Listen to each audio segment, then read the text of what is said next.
At only 19 years old, I have internalized 11 life lessons that most people will not have the humility to accept in their entire lifetime. And the first of these 11 lessons that you need to become successful is that penny pinching won't make you rich. You've probably heard this advice a lot of times. Avoid Starbucks, save every single dollar that you can, set up a Roth IRA, a 401k, put as much money as possible into these funds. And when you are 65, you are gonna have 5, 6, 7, $10 million and you are gonna be balling. Well, personally, I'm not really into being a millionaire when I am 65. I wanna enjoy my 20s. I'm not about living a life of frugality. I'm not telling you to go out and spend absolutely everything that you are earning. You have to save, but instead of trying to earn a modest income and save a percentage of that, instead increase your income. Then you can save an even smaller percentage if you'd like, but you are gonna be left with so much more in your savings. So shift your mindset when it comes to saving money and saving a percentage of your income. Life lesson number 2 is to take bigger risks while you are young. Most of you watching this video are under 21 years old, and this is the perfect opportunity to take big risks and win big rewards because there is basically no downside. If you don't have any kids, if you don't have a wife, if you don't have a mortgage that you have to pay every single month, you going to zero and losing everything because you took a big risk probably won't change your life that much. I think about it a lot myself, and even if my business went to zero, I lost absolutely everything that I have, I will just move back to my parents' home and end up in the exact same situation that most of my previous friends are in. So there is no downside to taking risks. Be willing to put things on the line, because when you are risking big, you are also gonna sometimes strike out, but when not, you are gonna win big. Lesson number 3, and this one kind of goes back to lesson number 2, is to seek forgiveness, not ask for permission. You are probably on a pretty unorthodox path, being an entrepreneur, making it on your own in the world, running your own business, trying to make something of yourself at a young age is very unusual in our societies. Even though it may feel normal to us, other people look at it weird, and they will give you very not false advice, but they will give you advice that they think is correct, that doesn't apply to your situation, like stay in school, like get a mortgage, like get a job that you can go through the ranks in and become rich at some point, earning like $150,000 per year. So it is very, very important for you to think on your own, make your own path, even if it goes against what your parents are telling you, what your teachers are telling you, because sometimes, even when you're young, you know what is best for you. Lesson number 4, and this one goes back to lesson number 1, is that you have to get rich quick. And I'm not talking about any get rich quick schemes. I don't have any links in the description trying to sell you something, but you have to get rich fast, because the only way of getting rich slow is through either a career or through saving. And as I mentioned earlier, these are not really viable options to get rich if you want to enjoy the fruits of your labor at a young age. So you should always have this mindset that the goal is to get rich fast. I scaled my agency from 0 to 60K a month in a single year. Many people see that number and they begin thinking in 5, 10, 15 year terms, like scaling your business to 700K a year. That must take at least 5 years. No, shorten your timelines and focus on getting rich quickly. Lesson number 5, and one that is going to sting for a lot of you, is that 10K a month is nothing in today's economy. Even back when this began becoming a thing, like in 2018, 2019, I'd say, when 10K a month became this like coveted figure that everyone was working towards. Even then, 10K a month was a lot more than it is now. And this is something that I realized on my own.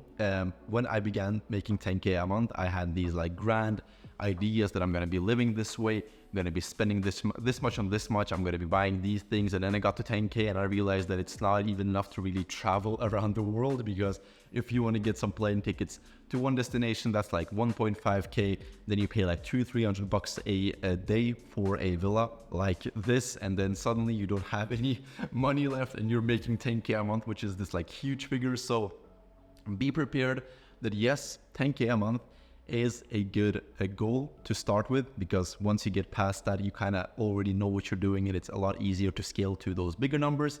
But in itself, 10K a month won't make you feel super rich and won't allow you to do everything that you're probably dreaming of doing. Lesson number 6, and this one may sound a little weird, is if nothing changes, nothing changes. I had this problem for many years where I was doing the same thing over and over again. I was starting random side hustles, working on them for 2 to 3 months, then finding a new shiny object and jumping over to that, doing that for 2 to 3 months and jumping to the next thing. And I never actually saw any success because I wasn't changing anything. I was doing the exact same thing, just with different vehicles. And this is something that you have to internalize if you are not happy with your current state, if you are not happy with where you are in life.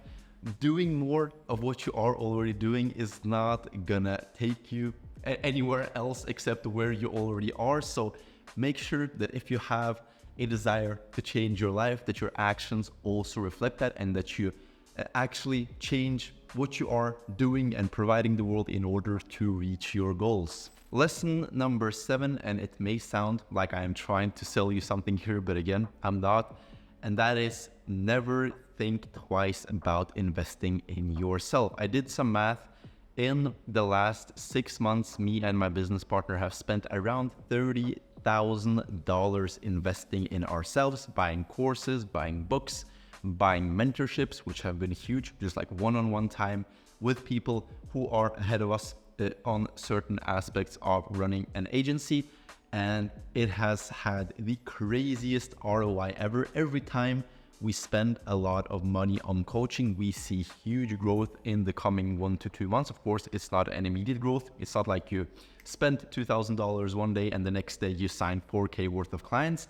It is a gradual process, but there is a very real return to spending money on yourself, because you are the business. In the beginning, you don't have any employees.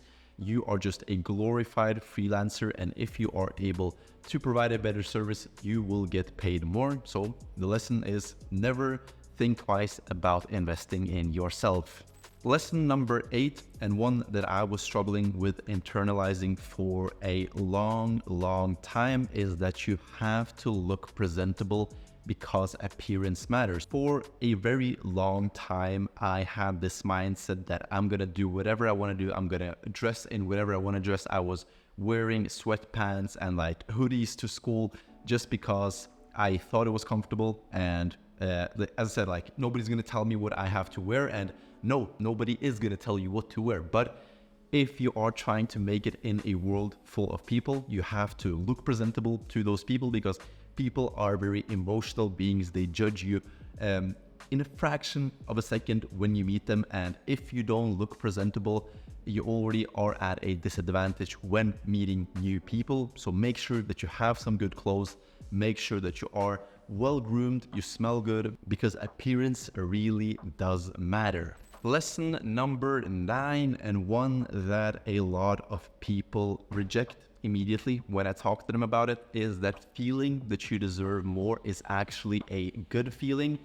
A lot of people have this belief that you should be in the middle of the tree. You should not expect more than other people. You should not feel like you deserve more than other people. And that is a mindset that is not compatible with being an entrepreneur and achieving more, because you shape your reality through your expectations. And if you don't expect to achieve more, if you don't expect the world to give you more than it gives to other people, you're never going to achieve it. So make sure that you have big dreams. Make sure that you have a small narcissistic trait that tells you that you are better, you deserve more, because that is the only way of making it in this world.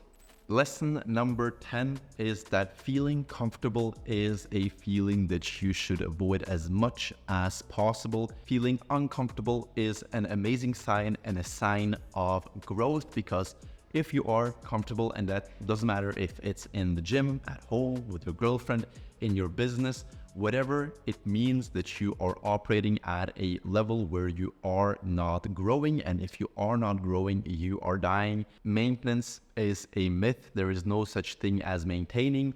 And again, that goes for every aspect of your life. You are most likely either losing muscle or gaining muscle.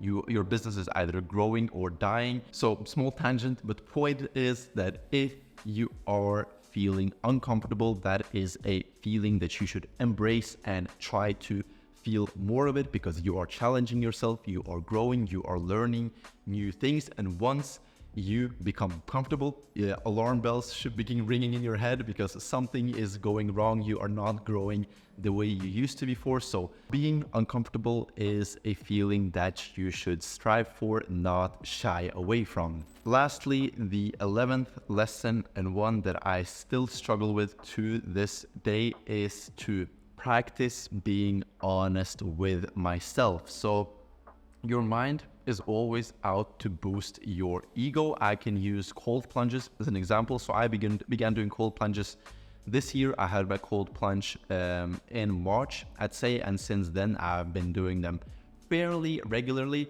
And at this point, it's not really hard for me anymore. Yes, you get in there, it's cold, but your mind is all the time trying to tell you that you are doing something difficult. I get out of the cold plunge, my mind is telling me, wow, you made it, good job. But when I actually begin thinking about it, I realized that it's not really that hard. I was not struggling in the cold plunge. I didn't actually have to push myself. It's just part of my nature now. And that is something that you have to be very wary about, because as I said, your mind will always try to lie to you to boost your ego. But to succeed in the world, you have to be rooted in truth, and you have to understand when you are being honest, when you are actually challenging yourself, or when it is just your mind lying to you.